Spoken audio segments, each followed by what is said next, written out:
Olá pessoal, eu me chamo Hudson Eduardo e hoje eu vou falar sobre o tratamento periodontal não cirúrgico.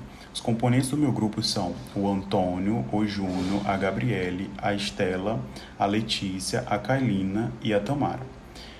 Antes de começarmos a falar sobre o tema, a gente precisa entender como que ocorre esse processo de doença periodontal, como que ocorre esse processo inflamatório do periodonto, para assim partirmos para esse tema. A doença periodontal ela é uma infecção local causada por bactérias patogênicas do biofilme oral e que se adere ali ao sulco gengival de pacientes hospedeiros suscetíveis, afetando regiões da gengiva, do cemento, do ligamento periodontal e do osso alveolar. A liberação de enzimas, endotoxinas e fatores citotóxicos pelos patógenos desencadeia mecanismos de inflamação no periodonto, capazes de ocasionar diversas alterações nos tecidos de sustentação e de proteção do elemento dentário. Bom, mas o que é o periodonto e qual a sua importância? O periodonto é o tecido que sustenta e envolve os dentes e é composto por 4 componentes principais. Gengiva. A gengiva é o tecido que cobre a base dos dentes e circunda a boca.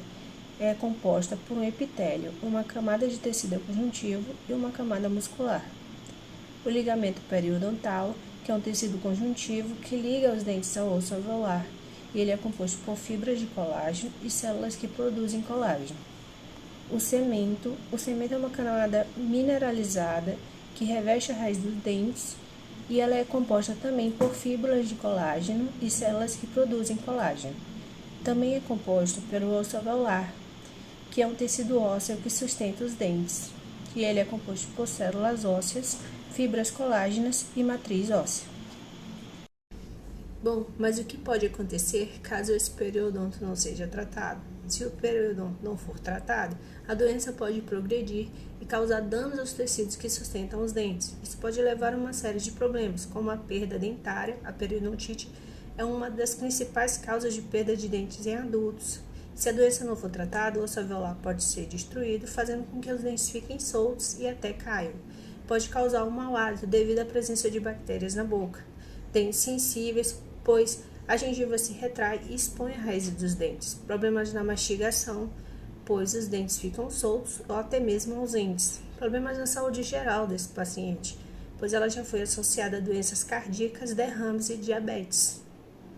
É importante consultar o dentista regularmente para limpezas profissionais e exames. O dentista pode detectar e tratar a doença periodontal precocemente, antes que cause danos irreversíveis.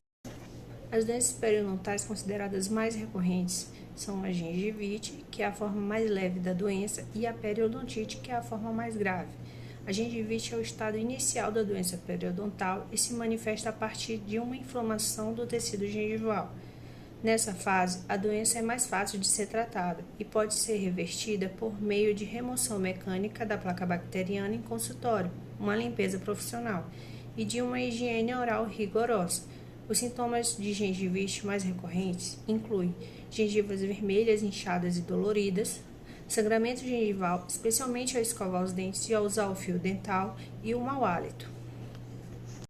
Já a periodontite é uma doença mais grave, que pode causar a perda de dentes. É causada pelo acúmulo de placa bacteriana e tártaros nas gengivas. A placa bacteriana e o tártaro produzem toxinas que podem inflamar as gengivas e podem destruir os tecidos que sustentam os dentes.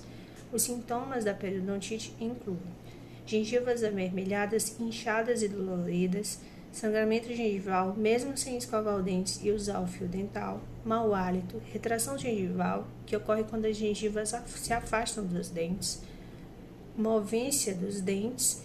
A periodontite também é uma condição progressiva que pode levar à perda de dentes se não for tratada.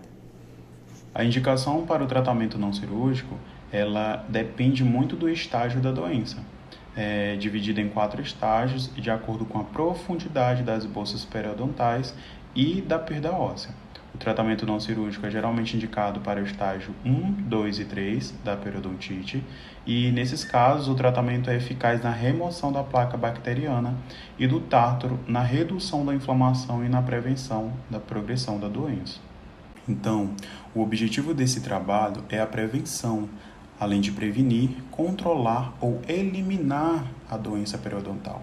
Além de que esse último tópico acaba se tornando um desafio dentro da odontologia, uma vez que são vários os fatores que agravam esse impasse, e principalmente os fatores socioeconômicos. Após o tratamento, é de se esperar algumas respostas positivas, né? Entre elas, a gente tem a diminuição e controle do sangramento à sondagem, a redução da profundidade de sondagem, o ganho de inserção clínica, a redução da mobilidade dental, o controle de placa e aspectos de normalidade teciduais. E esse tratamento periodontal não cirúrgico consiste justamente nessa orientação de higiene bucal, né? Na raspagem supra e subgengival, alisamento radicular, remoção dos fatores retentivos de placa. Então, se eu conseguir remover a causa, eu vou conseguir remover o agravamento ou o avanço dessa doença periodontal. A orientação de higiene bucal é um dos passos mais importantes do tratamento não cirúrgico. No tratamento inicial, o dentista irá remover a placa bacteriana e o tártaro dos dentes de gengiva usando instrumentos especiais. No entanto, é importante que o paciente continue a realizar uma boa higiene oral em casa para evitar que a doença retorne. Realizando a técnica correta de escovação, fio dental, raspadores de língua e até mesmo o uso de enxaguantes bucais. Existem também pontos a considerar no tratamento não cirúrgico desse periodonto, como a rotina do paciente, se ele vai conseguir manter os cuidados necessários, o estresse, uma alimentação saudável, os vícios, se o paciente é fumante ou faz uso de álcool, as condições socioeconômicas. Pessoas de baixa renda podem ter menos acesso a cuidados dentários, como não ter acesso aos dentistas e a produtos de higiene ou medicamentos, caso necessário. A raspagem supragengival e subgengival são importantes para o tratamento do periodonto, porque ajudam a remover a placa bacteriana e o tártaro que podem causar a doença. A remoção da placa bacteriana e do tártaro podem ajudar a reduzir inflamações e sangramento gengival e ajudando a prevenir a recessão gengival e perda óssea. Na raspagem supragengival, esse tipo de raspagem, o tártaro visível é retirado. Essa remoção é feita com instrumentos específicos para esse fim, que são os famosos extratores de tártaro, ultrassom odontológico e jato de bicarbonato de sódio. Perfeita para combater e eliminar o cálculo dental, uma placa endurecida de bactérias e alimentos nos dentes, a raspagem supragengival é a técnica mais usada para remover o tártaro que se forma acima da gengiva. Consistindo em uma raspagem manual feita com instrumentos específicos como curetas. Essa técnica é a forma mais simples de remover o tártaro acumulado e a placa bacteriana, e pode ser realizada sem anestesia de forma rápida e eficaz. Na raspagem, o dentista fará a remoção do tártaro acumulado em cada dente, raspando a superfície de cada dente, retirando o cálculo concentrado. Em casos mais graves, uma limpeza detalhada também pode ser necessária, a fim de eliminar todas as bactérias e sujeiras presentes nos dentes. É um dos tratamentos mais comuns para a doença periodontal leve, eficaz na remoção de placa bacteriana e do tártaro das superfícies dos dentes e reduz a inflamação gengival e previne a progressão da doença. Já a raspagem subgengival é a remoção da placa bacteriana que se acumula abaixo da gengiva. Então, nesses casos, a raspagem ela deve se tomar um maior cuidado, justamente porque está ali envolvendo a região da gengiva, né? Então, tem que tomar um maior cuidado para não lesionar a gengiva desse paciente. E em casos mais graves, é feita uma curetagem, é feita a curetagem do tecido que já está necrosado, né? Então, o cálculo é essa substância dura, calcificada, que se forma pela combinação da placa bacteriana com os minerais de saliva, e a placa bacteriana é essa película fina de bactérias que se acumula na superfície dos dentes. Vale lembrar que antes de acontecer essa placa bacteriana, quando ocorre aquele processo desmineralização e remineralização, justamente nessa remineralização há a formação da película adquirida, né? E nessa película adquirida é que as bactérias elas vão começar a se aderir e aí a partir da junção dessas bactérias é que vai formar essa placa bacteriana. E aqui nessa imagem a gente consegue ver a técnica e instrumentação, né? A utilização das curetas Gracie, a Esmacal e fazendo essa raspagem desse biofilme que já não consegue mais ser removido somente com escovação, né? Essa raspagem supra e subgengival e assim fazer esse tratamento não cirúrgico para devolver saúde a esses pacientes. O alisamento radicular é o tratamento que ajuda a remover a placa bacteriana e o tártaro das raízes dos dentes, onde a placa e o tártaro são mais difíceis de remover com escovação e fio dental. Também é importante considerar a remoção de fatores retentivos, que são estruturas ou condições que dificultam a remoção de placa bacteriana. Esses fatores podem acumular a placa bacteriana e o tártaro, por exemplo, lesões de cáries, restos testiculares, restaurações satisfatórias, próteses mal adaptadas, entre outros.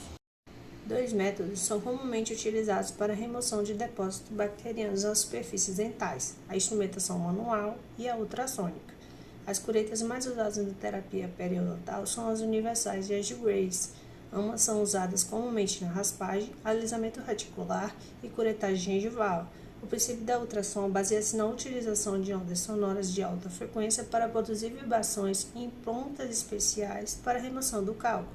Ao ser colocada na ponta sobre o depósito do cálculo, a vibração produz a sua fratura.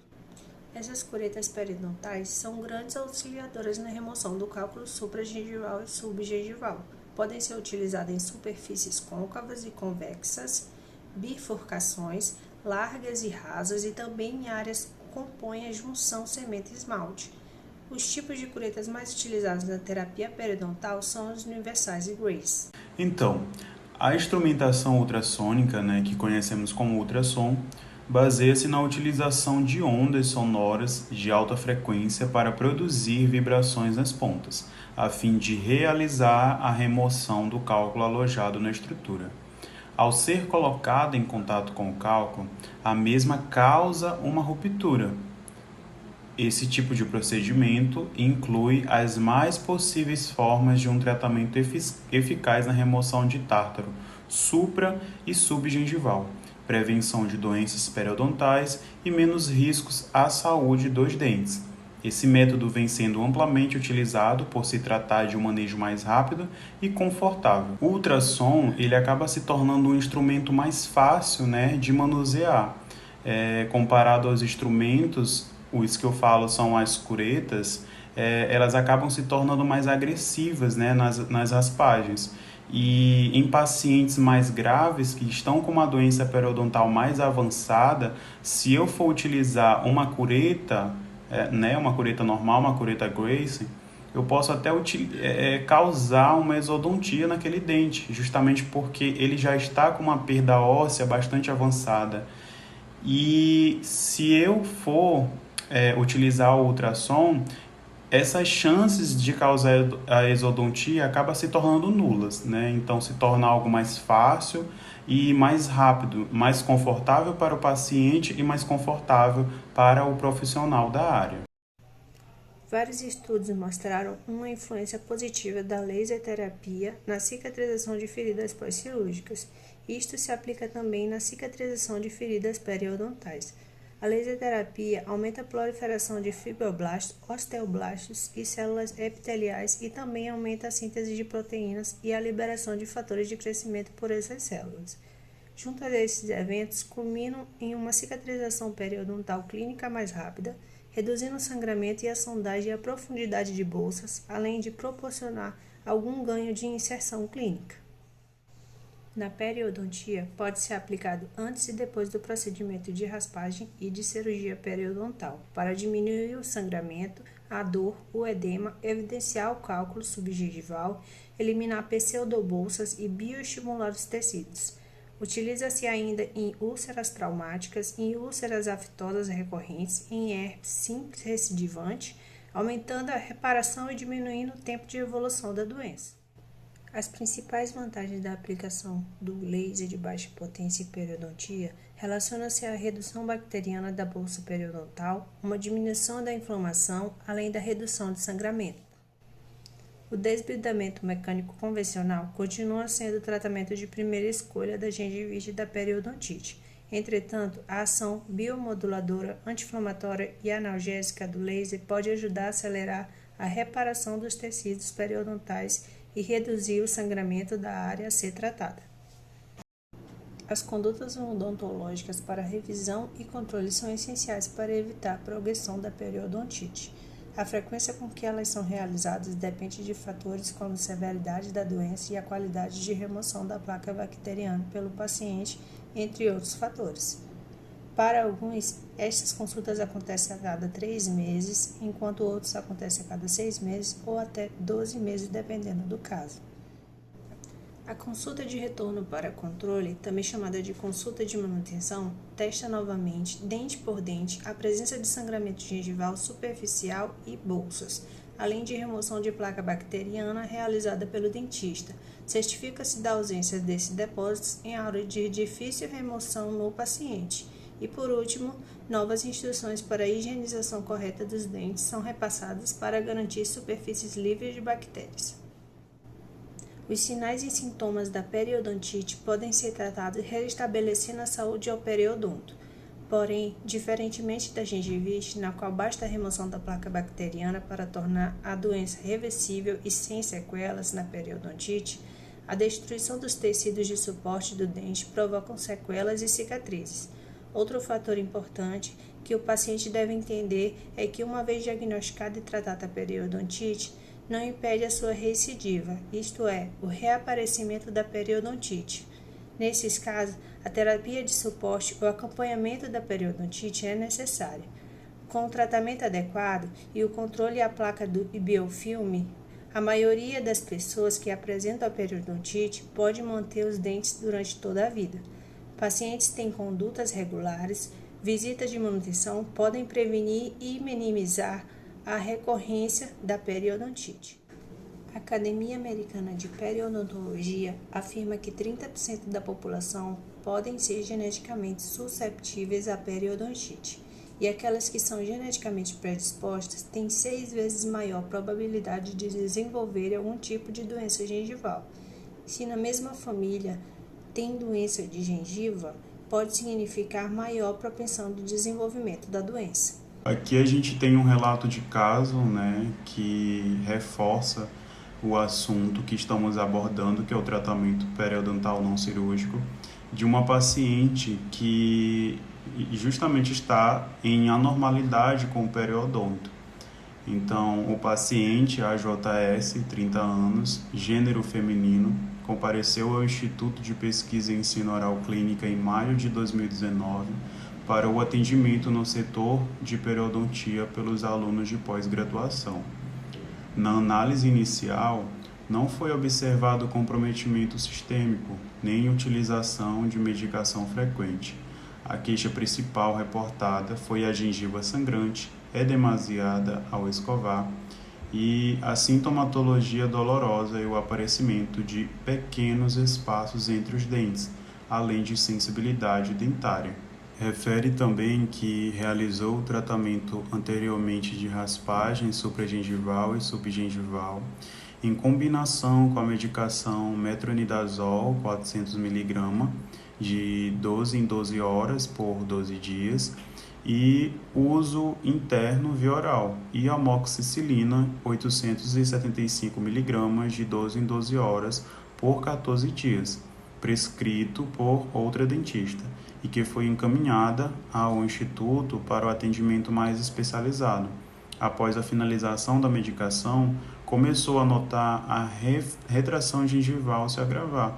Relatou não fazer uso frequente do fio dental e ter passado por um tratamento ortodôntico prévio durante 3 anos, ao exame extrabucal, não foi observado nenhuma alteração que ocasionasse algum tipo de enfermidade ou alteração na face. Então a gente consegue ver que essa paciente ela já foi encaminhada, né, por outra dentista para esse tratamento, atendimento mais especializado, e que ela fazia o uso de um aparelho fixo, né, um tratamento ortodôntico.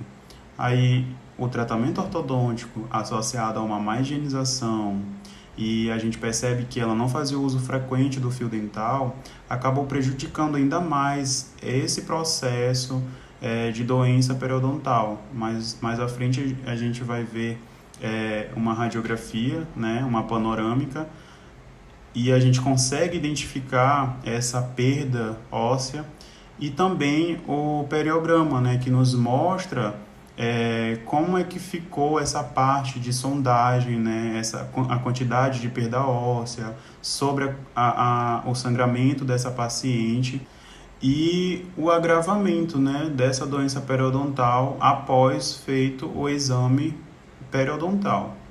E aqui nessa imagem a gente consegue ver nesses dentes anteriores essa recessão gengival, né? Ali acima da borda incisal a gente já consegue ver uma parte da raiz do dente, né, sendo exposta.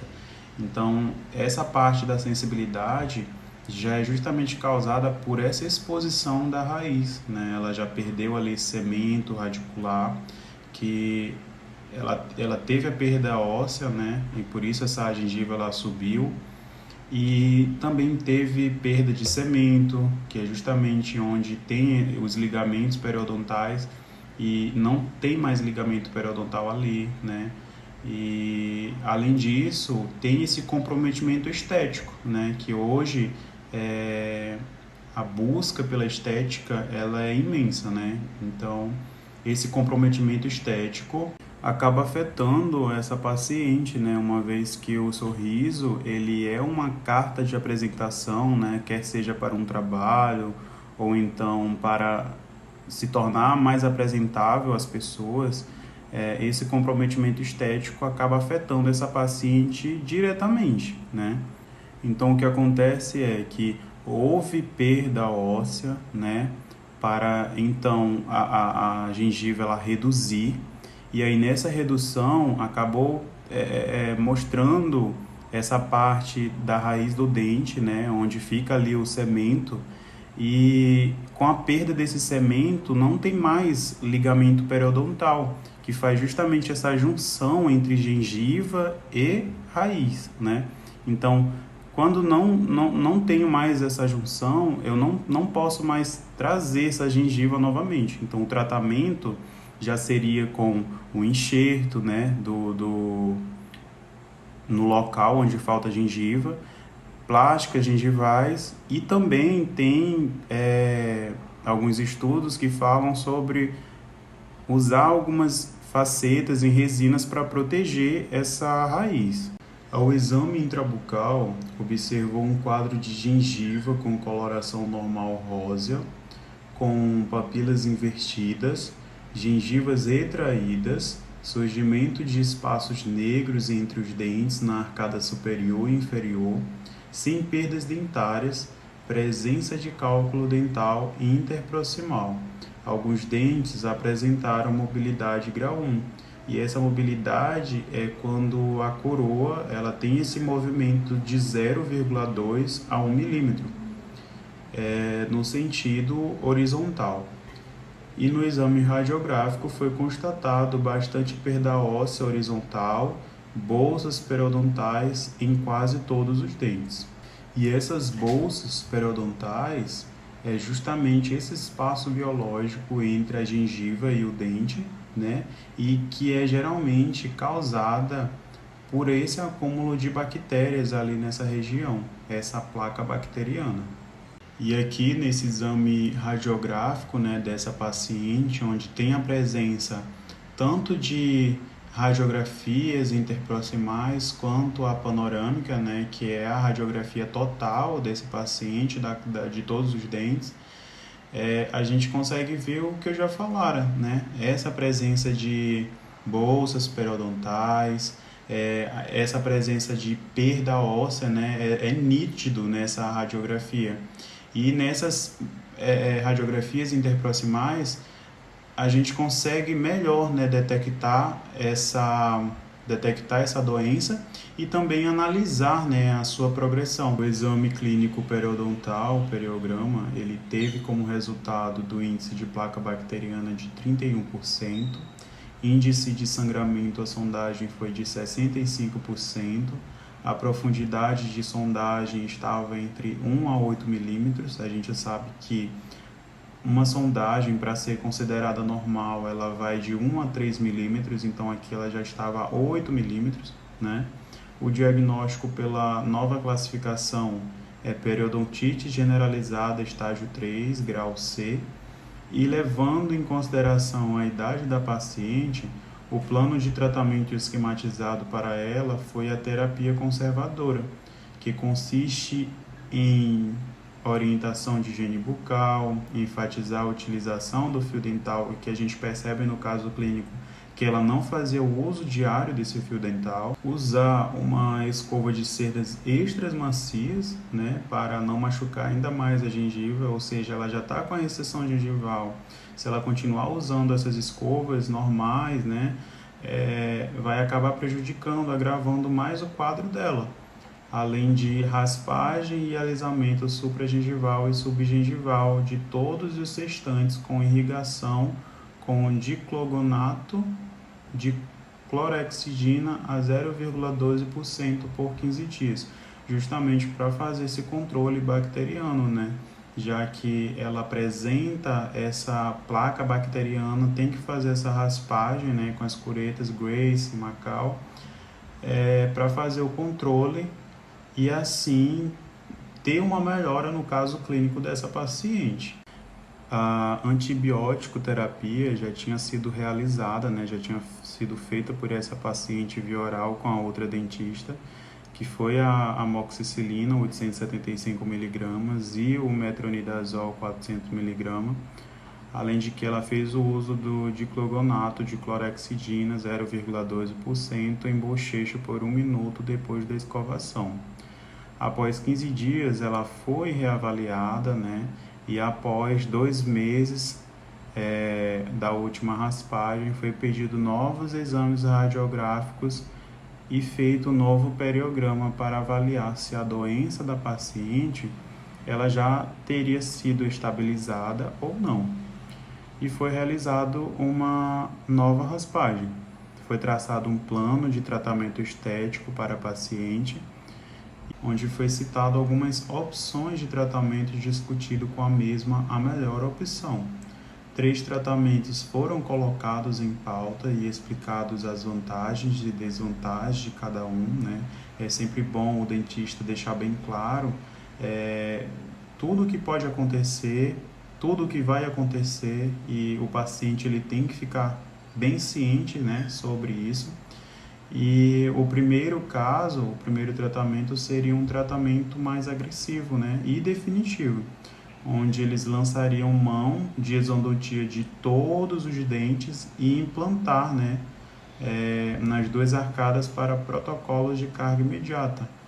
Porém, foi descartado devido a paciente ser bastante jovem. O segundo tratamento seria laminados cerâmicos na região anterior superior para fechamento dos black space existente entre os dentes, né?